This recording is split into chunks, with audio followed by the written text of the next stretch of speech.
Now, when it comes to Drake and Pusha T, well, if you are ready to see how Drake is admitting that he is falling apart and he has never been more broke, and well, with this, he is desperately trying to hold on to anything he can, and all while at the same time, the cupcake may have gotten a little too confident because Pusha T seemingly retired from making diss tracks forever? Well, this has some major implications on the entire rap world and hip-hop history. So before we go any further, be sure to leave a like and subscribe because it helps me out a ton. And as Pusha T has said that he is no longer going to be releasing any diss tracks for the rest of his rap career. Well, both in terms of Push's career, hip-hop as a whole, and then the implications, and I guess the success that this is for Drake, you could say. What we are seeing in hip-hop is a declaration from one of the best rappers in the game right now and one of the best rappers of all time that is bound to change a lot of the ways that these soft rappers who have not aligned with him and who have actively tried to step on his run and everything he has done as a solo artist in clips will talk a little more and act a little tougher. And before we get into that and how Drake is just having an all-time cringe moment, as well, he is admitting that he is a legacy act, and well, the only thing he has to hold on to is what he did 15 years ago. What we need to look at is a statement that Pusha T released, which is addressing the future of him in rap, and specifically the future of him making diss tracks, in which he said this: "I've kind of been through that chapter and I'm over it. I'm somewhere right now where I don't even want to make music with other people, nevertheless have anybody else in my music or be the focus of my music. What we're doing right here with clips is, to me, so next level. I feel like the taste level is above everything else. Even being caught up in the world of it, I don't like even the world of the people of the back and forth. If I don't see eye to eye with you, there's probably things I don't want to be there about. You know what I'm saying? It's kind of off to me. It's the ransom of what a diss track used to bring. There was a clear winner. Somebody would really bow out and then that's it. The last man standing. Now it's just a whole bunch of noise. Even after we find winners, it's still noise. And it's like, man, then what's it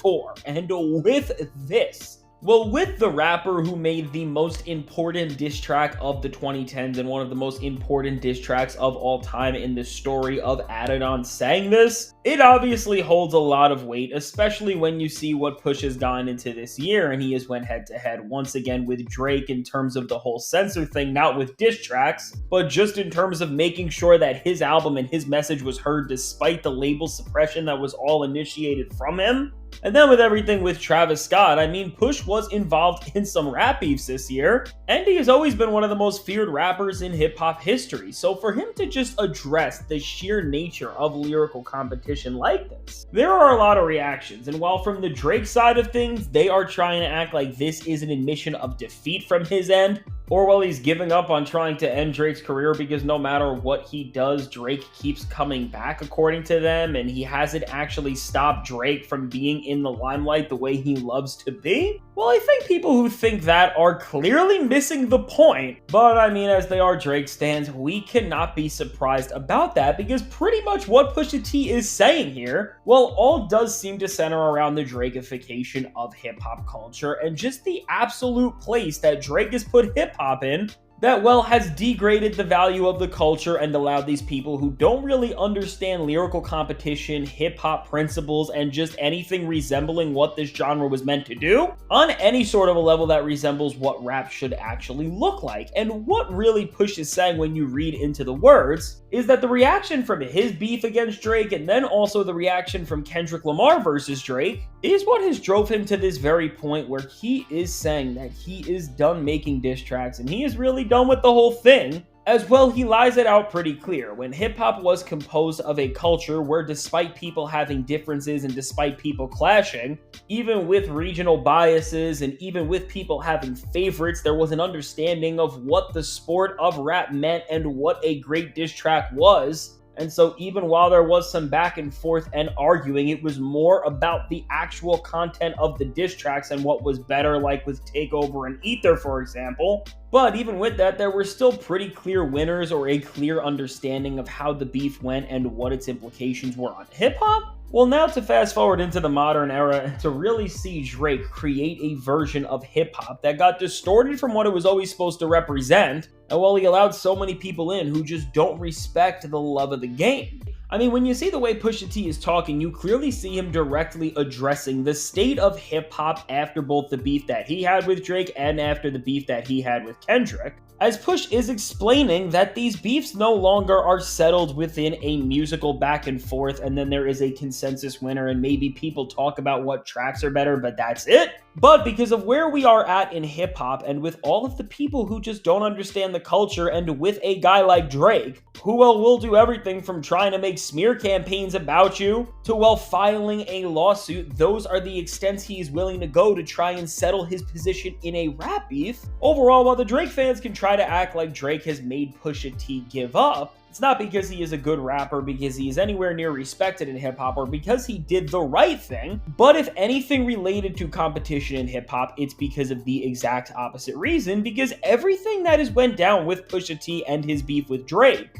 I mean, when you see what the industry did to him, and it was all due to Drake's crash out over getting exposed the way he did, you can't blame Pusha T at all, because the effects of the story of Adidon, aside from winning him the beef against Drake, showing that he is arguably the most feared MC of all time, and just humiliating his opponent and showing the culture and everybody who wants to live in reality,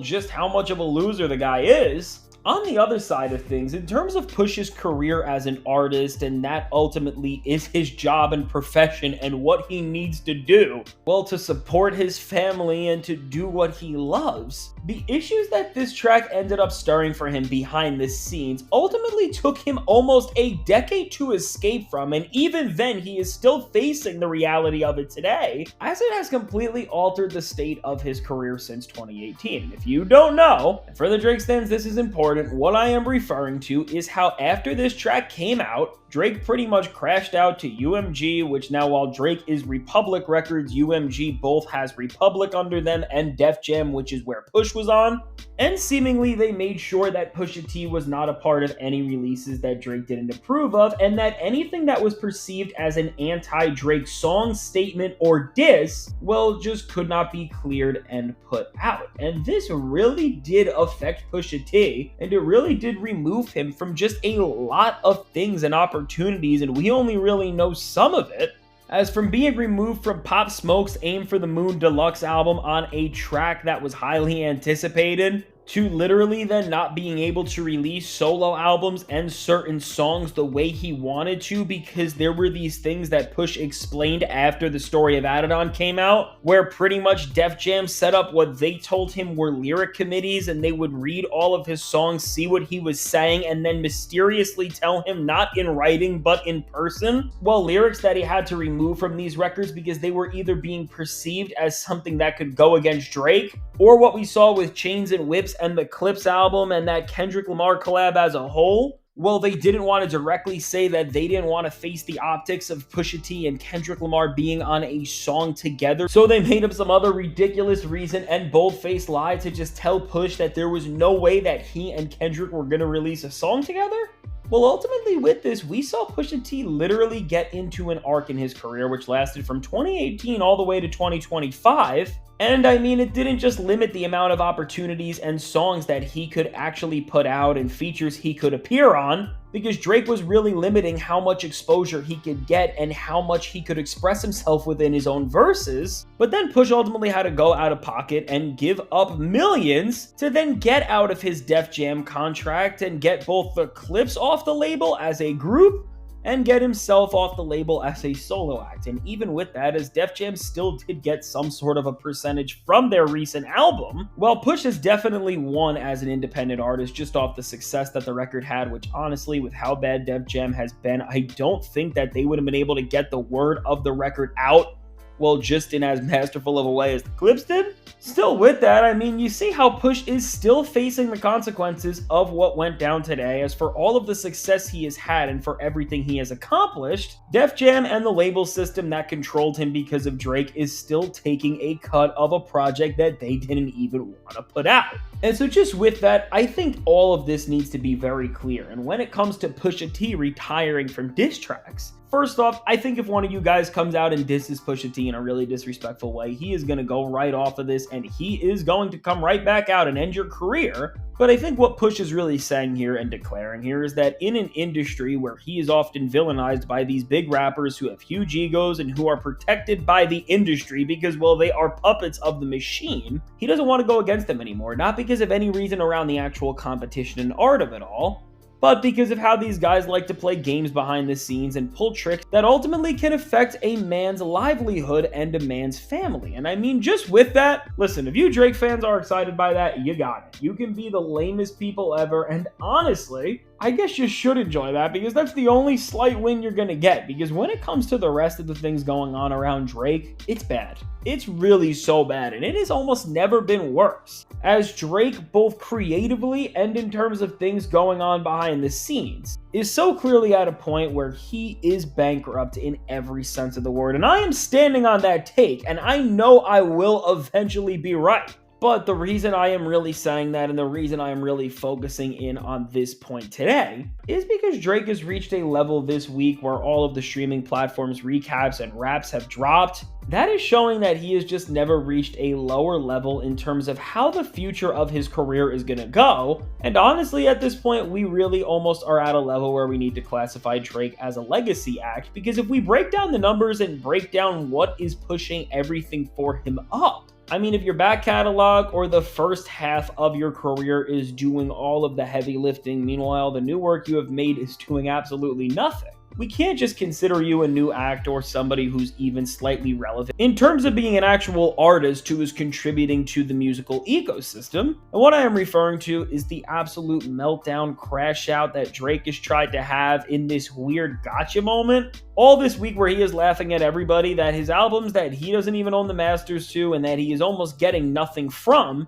well, are making him the most streamed artist in the world. And again, I'm not taking away from what those albums are doing in terms of the numbers, because when you look at the success of a record like Take Care, I mean, The Weeknd, Kendrick Lamar, and everybody else who contributed so much to that record really did create a body of work that, well, stood the test of time way more than all the other Drake albums did. But to just celebrate the things that are carrying you when you're getting nothing from them, it's weird. And I am going to show you some of the things Drake has put up, and specifically this video he put up to try and highlight how big of an artist he is and how you just can't escape his presence, which he loved to remind to everybody by sharing cringe videos like this. And with it, this is really the vibe Drake is on right now, as all of these streaming numbers have come out. And well, he was one of the most streamed artists of the year. And again, with this, congrats, I guess, but like Drake, when you were the literal center of the music industry machine for as long as you were, and again, what I love is when people try to compare Drake and Kendrick Lamar's streams. If we wanted to break it down to TV shows and look at the most streamed TV shows, it's like comparing The Simpsons or one of these shows that has seasons on seasons on seasons, so there is just more mass to run up the numbers, to a newer show that has like 1 or 2 seasons. And what I'm really saying by that, and the Drake fans don't get this in the streaming conversation, and it's honestly embarrassing, is that for Drake versus Kendrick Lamar, let's say, Kendrick Lamar has about half of, or even a third of the output that Drake has on streaming in terms of how much music he has released. So for Kendrick Lamar to be the 4th most listened to artist, if Drake is the 2nd most listened to artist, Kendrick Lamar is a way bigger impact because he is getting a lot more listens off of a smaller catalog, which is just more of an impressive feat than Drake releasing an album or even multiple albums every single year, and then so many other features and songs, because again, this guy did whatever the industry asked him to. And then again, after trying to pander to every single group, niche, audience, genre, style, fan base, and whatever other thing you possibly could, well, after having all of that and doing it within the most inorganic way possible, bragging about it. And for Drake, one of the points I've been trying to talk about recently and really just make a bigger and bigger point of emphasis is the whole loss of intellectualism in hip-hop, and really just this clash that we are seeing right now of just one group of people who like this genre and want to think, and one people who pretend to like a weird version of this genre, and well, they get mad at you if you even have the slightest train of thought at all. And with what Drake is doing here, well, he is showing why he is one of the most anti-intellectualism artists in all of the hip-hop space right now. Because, well, if you just think slightly about what's happening here and just see the discrepancy in catalog size between Kendrick or even Tyler, the Creator, because he was on some of these lists, between what he is doing, you just see that if Kendrick or Tyler had the catalog size that Drake did, and they had as much music in as many spaces as he did, and they just had half of the quality that they do now, they would literally be running galaxies and circles around this guy in every way possible. And so just with that, when you see the landscape of hip-hop and where everything is at, Drake can have his moment, I guess. If this makes him happy, good for now. Because honestly, all this guy is going to be able to do is hold on to these awards that his back catalog, which there are distinct teams and employees for UMG and for Republic Records, whose sole jobs are to make sure that songs from Take Care and Views and all the projects in between those, well, are always getting streamed, are always staying relevant, and are always coming back up to have resurgences, which is why you always notice random Drake songs from that time gaining traction day by day. And again, that's not just because those records captured something that the new Drake records can't come close to, but it's also because they're probably getting like 90% of what's coming out of those projects, and Drake's probably not even getting the remaining 10. And so just with that, I love what Drake's doing here. I really love how he's trying to lie his way into making us believe that he is the biggest artist in the world, and well, that his catalog actually means something significant other than being a synthesized piece of garbage that, well, the industry has been using as one of their biggest puppets for so long.